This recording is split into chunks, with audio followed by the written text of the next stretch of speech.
Saviez-vous que les caractéristiques oscillatoires du traitement visuel diffèrent en fonction du stimulus? Lorsqu'on regarde un objet, la lumière provenant du soleil ou d'une autre source lumineuse comme une ampoule est reflétée par l'objet et se rend jusqu'à nos yeux. Au fond de nos yeux, il y a ce qu'on appelle des photorécepteurs qui sont des cellules qui réagissent à la lumière en créant des influx nerveux lorsqu'ils absorbent cette lumière. Ces influx nerveux sont envoyés vers une région du cerveau que l'on appelle le cortex visuel, qui commence à assembler les différents éléments de la stimulation visuelle. Par la suite, la représentation de l'objet est envoyée ailleurs dans le cerveau pour continuer son traitement.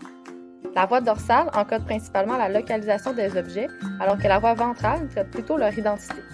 Dans la voie ventrale, on connaît plusieurs régions qui sont spécialisées dans le traitement de certains types de stimuli. Par exemple, l'aire fusiforme des visages est spécialisée dans la reconnaissance des visages, et l'aire de la forme visuelle des mots reconnaît les mots écrits. Comment les régions du cerveau communiquent-elles entre elles? C'est simple, en envoyant des influx nerveux. Un influx nerveux est un très petit courant électrique qui passe à travers l'axone des neurones.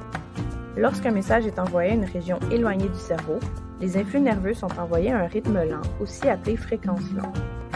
Quand un message est envoyé à une région rapprochée du cerveau, les influx nerveux sont envoyés à une fréquence rapide. Les neurones s'organisent généralement en grands groupes pour envoyer leur message de manière synchronisée à leur destinataire et ils peuvent moduler la fréquence à laquelle les influx sont envoyés. C'est ce qu'on appelle des oscillations cérébrales. Selon plusieurs études, les oscillations cérébrales seraient reflétées dans le traitement visuel qui varierait à travers le temps. Avec la technique d'échantillonnage temporel, on peut accéder à ces oscillations du traitement visuel. Cette technique consiste à présenter des objets ou des mots recouverts de bruit blanc visuel.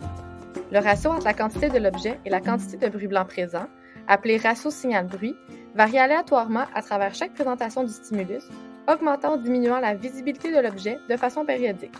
En répétant les essais, on peut dévoiler les caractéristiques de la stimulation qui favorisent ou nuisent au traitement visuel. Comme les oscillations diffèrent selon le traitement effectué et comme les différents types d'objets sont traités par des régions cérébrales différentes, on pense que le profil oscillatoire du traitement visuel variera en fonction des types de stimuli, reflétant ainsi l'activité oscillatoire du cerveau. Après avoir observé beaucoup d'objets ou de mots dont le ratio signal-bruit variait, on peut séparer les essais que les participants ont réussi versus ceux qu'ils ont échoués.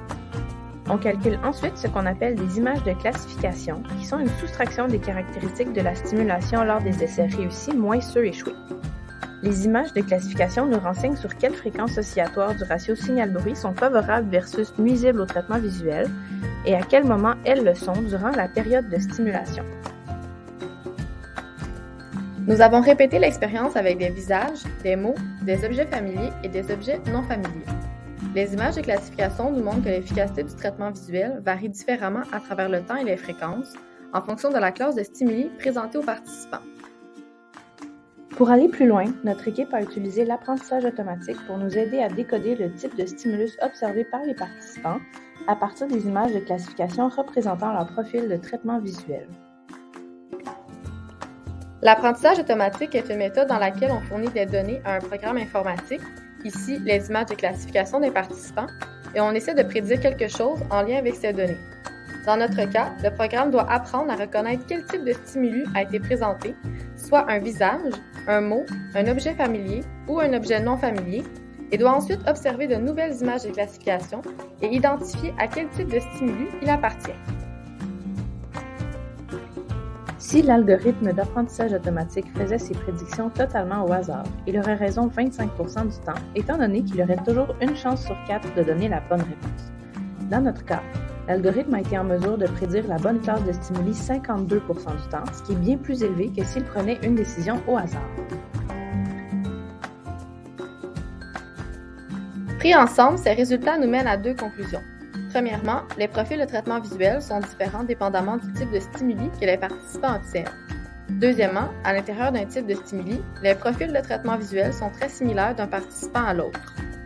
Grâce à la méthode de l'échantillonnage temporel, on peut observer les effets de l'existence de différents mécanismes cérébraux impliqués dans le traitement des stimuli que l'on rencontre dans l'environnement sur le traitement visuel. Et tout ça sans mesurer directement l'activité du cerveau.